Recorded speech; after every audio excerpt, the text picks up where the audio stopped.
الحمد لله الحمد لله وكفى وسلام على عباده الذين اصطفى أما بعد عن النبي صلى الله عليه وسلم أنه قال إن أعظم النكاح بركة أيسره مؤونة أو كما قال عليه الصلاة والسلام اللهم صل على سيدنا محمد وعلى آل سيدنا محمد وبارك وسلم.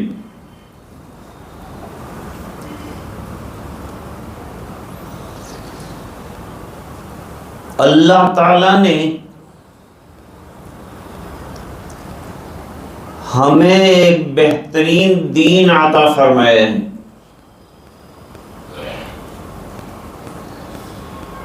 لیکن اس دین میں سادگی رکھی، سمپلیسٹی رکھی ہے، تکلف نہیں رکھا ہے۔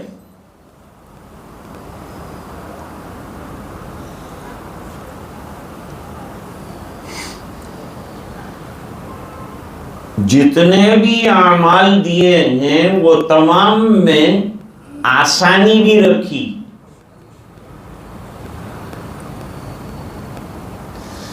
سادگی اور آسانی یہ وجوہات ہیں خرچہ کم کرنے کی۔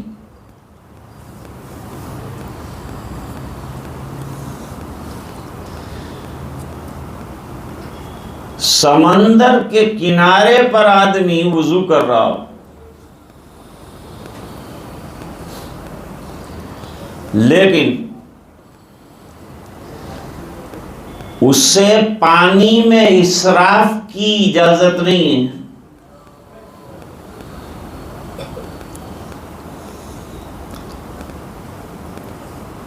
ایک مرتبہ دھونا اعضاء کا فرض ہے،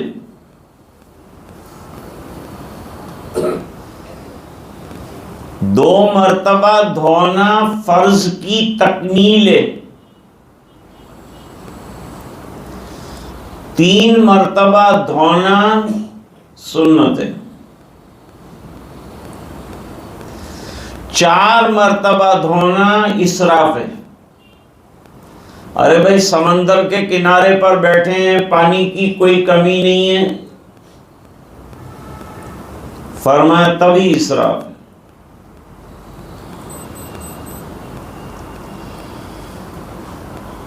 مال انسان کے پاس بہت بڑی مقدار میں ہے، کوئی کمی نہیں ہے، لیکن ضرورت سے زیادہ 1 روپیہ بھی خرچ کرنا اسراف ہے۔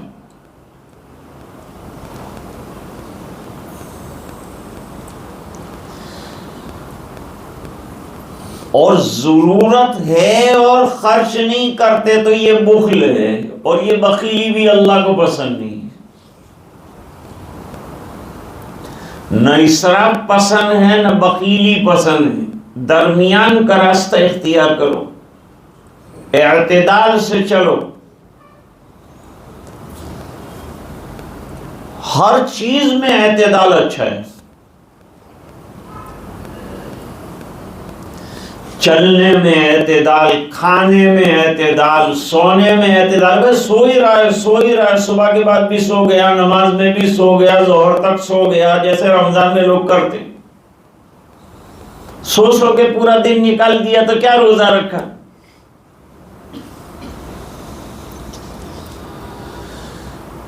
بھئی آدمی رمضان کو غنیمت جان کر خوب تلاوت کرے، زیادہ سے زیادہ قرآن پڑھے، اپنا وقت لگائے،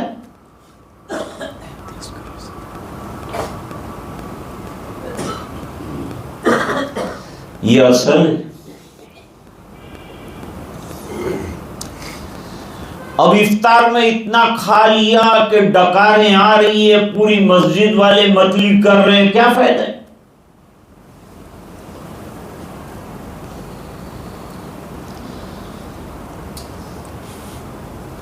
ایک کھجور سے بھی افطار ہو سکتا ہے، ایک بادام سے بھی افطار ہو سکتا ہے۔ ہمارے سامنے اتنا افطار کا سامان پڑا ہوتا ہے کہ اس میں سے فرصت نہیں ہوتی کہ مغرب کی نماز ادا کرے، اور مغرب کو اتنا ڈھیچ لیتا ہے کہ تراویح میں کھڑا ہونا مشکل ہو جاتا ہے۔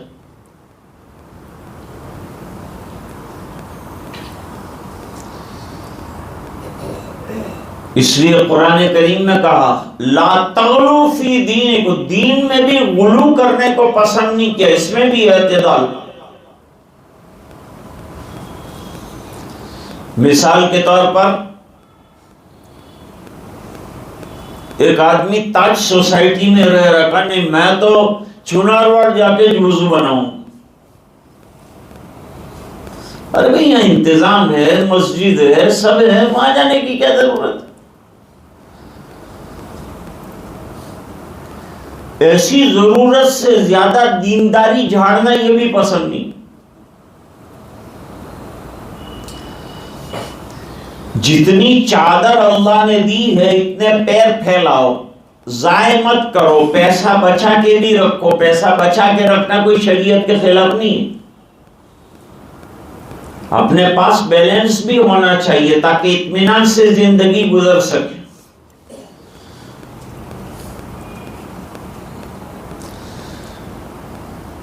تو پوری زندگی دینی جو گزرے گی جس کی، اس کو ہمیشہ اطمینان اور سکون رہے گا، کیونکہ اعتدال، ہر چیز میں اعتدال۔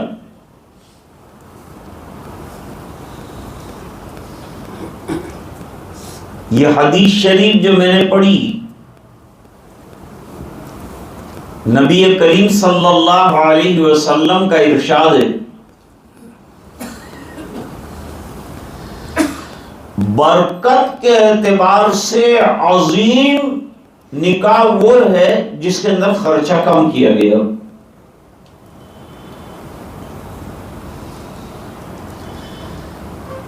خرچہ کم کرنے کا مطلب یہ ہے کہ بلا ضرورت خرچ نہ کیا گیا۔ اب مہر میں خرچ کیا، اچھی چیز ہے، لڑکی کو مہر زیادہ دو، اچھا دو، بہترین مہر دو۔ اس میں تو ایک زمانے میں 127 روپے دیتے تھے، مرغی بھی نہیں آتی اس سے، وہ لے کے آ گئے، کہتے ہیں کہ یہ مہر فاطمی ہے۔ کس نے کہا؟ کون سی کتاب میں لکھا ہے؟ مہر فاطمی 1531 گرام چاندی یہ ہونا چاہیے، اور کم سے کم مہر کتنی؟ 31 گرام چاندی یا اس کی قیمت۔ بہت بہت تو 5000 روپے بن جائیں گے زیادہ سے، جو قیمت آج کی ہے لگا لیجیے۔ اچھا، کوئی مہر فاطمی سے بھی زیادہ دینا چاہتا ہے تو دے سکتا ہے کہ نہیں؟ بالکل دے سکتا ہے۔ کسی شوہر نے کہا کہ بھائی میں تو جو ہے 2 لاکھ روپے مہر رکھوں گا، رکھیے، بہت خوشی سے رکھیے، اور فوراً کیش دے دیجیے، فوراً دے دیجیے، لڑکی کو کام آئیں گے پیسے، آڑے وقت میں بھی کام آئیں گی۔ بخاری شریف میں ایک حدیث ہے، ایک واقعہ نقل کیا ہے۔ ایک خاتون صحابیہ نے آپ صلی اللہ علیہ وسلم کے دربار میں آئی، پیچھے کھڑی رہی، آگے صحابہ بیٹھے ہوئے تھے، وہ پیچھے کھڑی رہی۔ آپ صلی اللہ علیہ وسلم نے پوچھا کیسے آئیں؟ جواب دیا کہ میں اپنی ذات آپ کو ہبا کرنے آئی ہوں، میں آپ کے حوالے کرنے کے لیے اپنے آپ کو آئی ہوں۔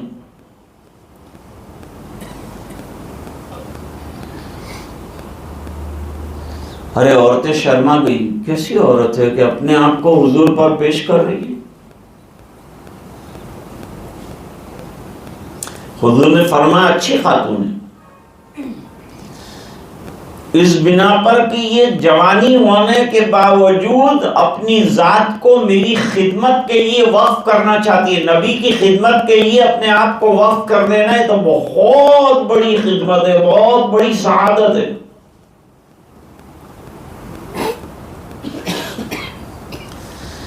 ایک نظر سرکار نے اس پر ڈالی، پھر نظر جھکا لی، گویا آپ نے یہ باور کرا دیا کہ میں نکاح نہیں کرنا چاہتا۔ نبی کریم صلی اللہ علیہ وسلم کی 11 بیویاں ہیں۔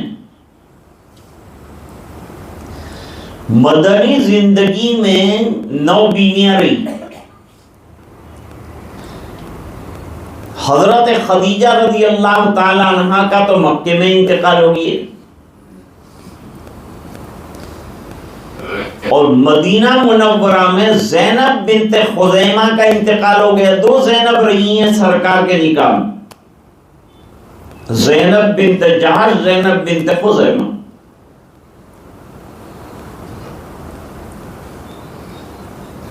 اب باقی 9 رہی۔ پھر اللہ نے فرمایا کہ اب بیویاں بدلنا بھی مت، چینج بھی مت کرنا، اور طلاق بھی مت دینا، ان 9 کو رکھو۔ اور 9 اخیر تک رہی ہیں آپ کے نکاح۔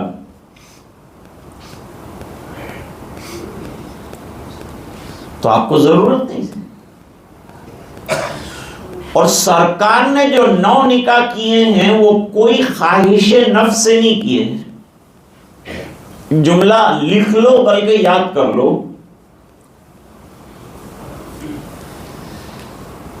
کوئی لکھتا ہی نہیں کبھی، علم کی کوئی اہمیت ہی نہیں ہے آپ کے یہاں، سن کے چلے گئے، بعد میں طرح طرح کے اشکالات کرتے ہیں۔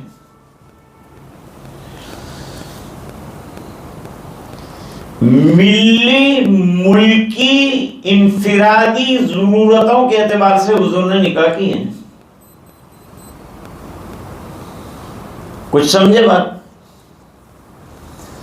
ملی ملکی سیاسی انفرادی ضروریات کے اعتبار سے سرکار کے نکاح ہیں۔ کتنے منٹ کا ٹائم دیا مولوی فاروق آپ نے؟ وہ ٹائم کے اندر میں یہ 3 چیز یا 4 چیز سمجھاؤں گا تو کتنا ٹائم ہو جائے گا؟ جو مقصد ہے وہ رہ جائے گا۔ تو اب کیا کرنا پڑے گا؟ آپ کو مدرسے آنا پڑے گا۔ کبھی آؤ مدرسے میں، دیکھو کس طرح سے پڑھاتے ہیں، کیا کرتے ہیں، یہ جو عالم بنتے ہیں تو کیسے بنتے ہیں۔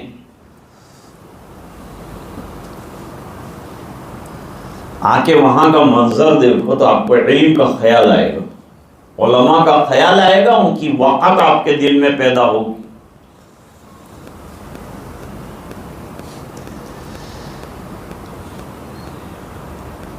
حضور نے سر جھکا لیا، اس لیے کہ ضرورت سے زیادہ جب نکاح ہی نہیں کرنا ہے تو اس کو دیکھنے کا کیا مطلب ہے؟ حضور سے زیادہ پاک دامن کون ہے؟ سر جھکا لیا۔ حضور آپ کو ضرورت نہیں ہے کہ نہیں؟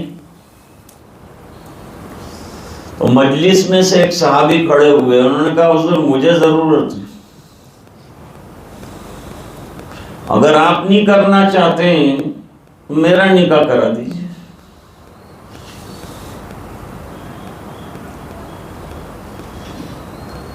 کتنی سادگی ہے، معاشرے میں تکلف بالکل نہیں۔ وہ کھڑے ہو گئے، انہوں نے کہا کہ میرا نکاح حضور کرا دیجیے، آپ نہیں کرنا چاہتے ہیں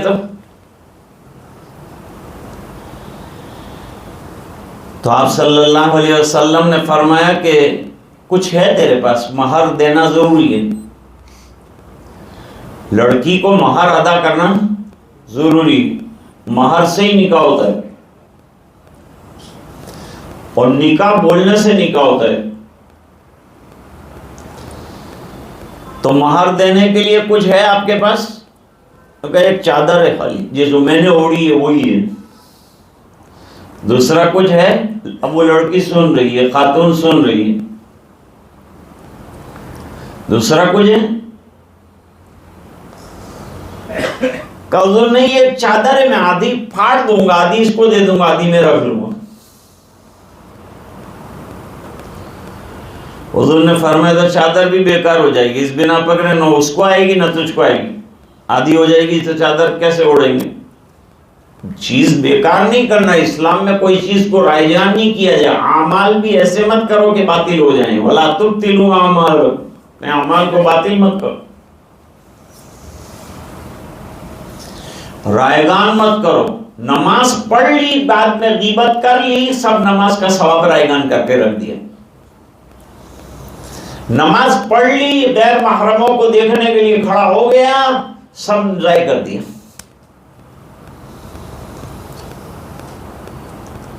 اس لیے تو نکاح رکھا ہے کہ نگاہیں نیچی رہیں، آدمی پاک دامن رہے.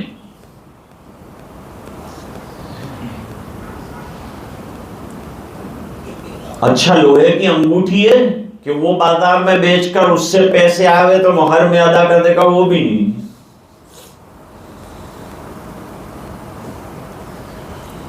ہمارے ایسا کوئی کڑکا نکاح کرنے کھڑا ہو جائے، چال بھائی چال تو تھا، جا منہ دھو کے آ بھائی. چلایا، ہاتھ ہلاتا ہوا لڑکی لینے کے لیے، اپنی جیب میں ڈیڑھیے نہیں تھے تو کہے ہوا ہے. لیکن میرے آقا کا دربار ایسا نہیں کہ سوچ کچھ ہے تیرے پاس، کچھ تو ہوگا. انسان کے پاس کچھ ہوتا ہے لیکن کبھی اس کو خیال نہیں ہوتا ہے کہ حضور میرے پاس قرآن ہے. اوہ ابھی تک بولا نہیں. کیا ہے قرآن میں؟ کا چند سورتیں مجھے قرآن شریف کی یاد ہے. اچھا ایسا کرنا، میں تیرا نکاح کرا دیتا ہوں، لیکن شرط یہ ہے کہ بیوی کو قرآن کی تعلیم دینا، قرآن پڑھانا. میں تیرا نکاح اس وجہ سے کراتا ہوں کہ تو قرآن کریم کا حافظ ہے، تو قرآن کریم کو حفظ کیے ہوئے، تیرے کو چند سورتیں قرآن کریم کی یاد ہے، تو اب تیری ذمہ داری ہے کہ آنے والی بیوی کو تو قرآن شریف پڑھائے.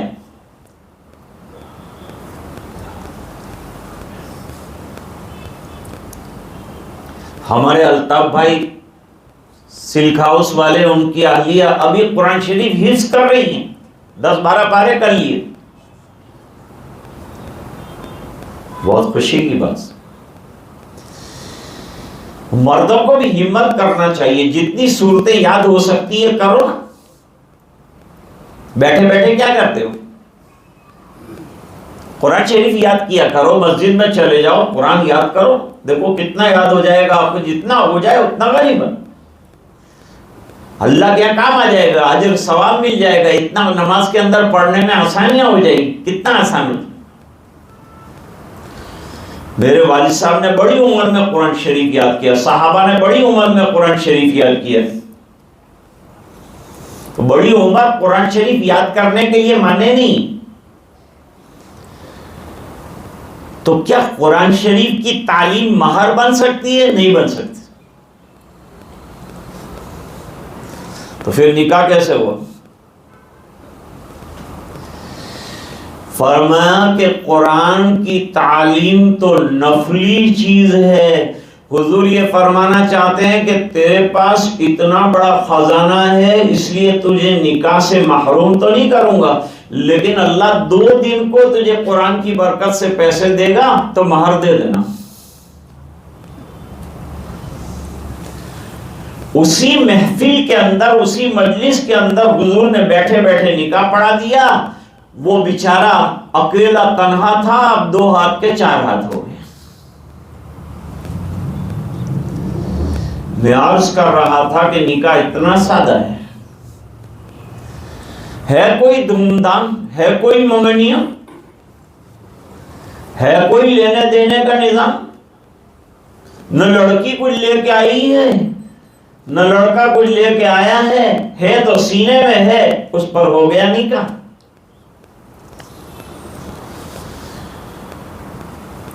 آج کے دور میں نکاح کو اتنا سستا اور سادہ کر دو، پیسہ بچاؤ۔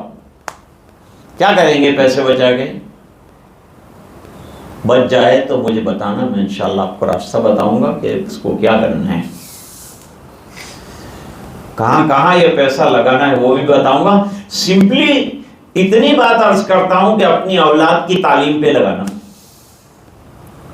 ان کو پڑھاؤ، دونوں چیز پڑھو، دنیا بھی پڑھاؤ، بہترین ایجوکیشن دو ان کو، دنیا کا ورلڈلی ایجوکیشن بھی اچھے سے اچھا دو۔ اس ملک میں رہنا ہے نا، ایجوکیشن لازمی ہے۔ یہ ہاتھ پہ ہاتھ دھر کے ہم بیٹھے رہیں گے نا تو ایسے نکال کے پھینک دیے جائیں گے جیسے بریانی میں سے پتے پھینکتے ہیں، ایسے نکال کے پھینک دیں گے۔ حالات اتنے سنگین ہیں۔ آج فلسطین میں حالات آئے تو یہاں کا وزیر جو ہے برسر عام قہقہے لگا کر مزے لے رہا ہے، شہید ہونے والے بچوں پر مزے لے رہا ہے۔ ایسے ملک میں آپ رہ رہے ہیں۔ جب ایسے سنگین حالات ہوں تو ہم کو تیاری کرنی ہے۔ ہم کوئی ہتھیار کی تیاری نہیں کریں گے، ہم ایجوکیشن کے اعتبار سے تیاری کریں گے، ڈگریاں حاصل کریں گے، کوالیفیکیشنز حاصل کریں گے، اسکالرز بنیں گے، اچھا ایجوکیشن ایکوائر کریں گے، اور ہماری اولاد کو اچھی پوسٹ دلائیں گے۔ پڑھنا اور ایجوکیشن اٹ سیلف جو ہے وہ ایک آبجیکٹ آف لائف ہے، اس کو سمجھنا چاہیے۔ تو پیسہ خرچ کرنے کی بہت سی صحیح جگہ ہے، وہاں لگانا، لیکن سادگی میں کیا ہوگا؟ برکتیں آئیں گی۔ کس نے کہا؟ نبی نے کہا، صادق مصدوق صلی اللہ علیہ وسلم نے کہا۔ اور میرا وقت ختم ہو گیا ہے، میں نکاح کی مبارکباد دیتا ہوں۔ وآخر دعوانا